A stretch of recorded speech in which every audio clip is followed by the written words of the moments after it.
So guys, welcome back to my YouTube channel. So for today's video guys ay tuturo ko po sa inyo ngayon kung paano ibalik ang nawala na picture or JPEG sa inyo pong AutoCAD model.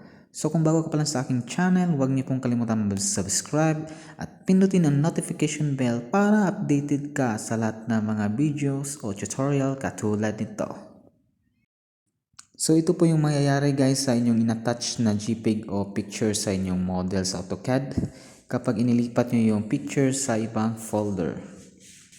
So kapag maka-encounter ka ng ganito guys, ang una lang po nyong gagawin ay mag-type po kayo ng command na xref.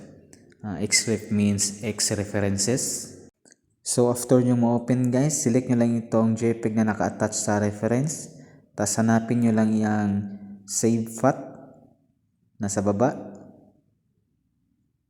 Yan, scroll nyo lang yan, save path, tsaka yung 3 dots, tsaka hanapin mo lang yung picture kung saan mo nakasave.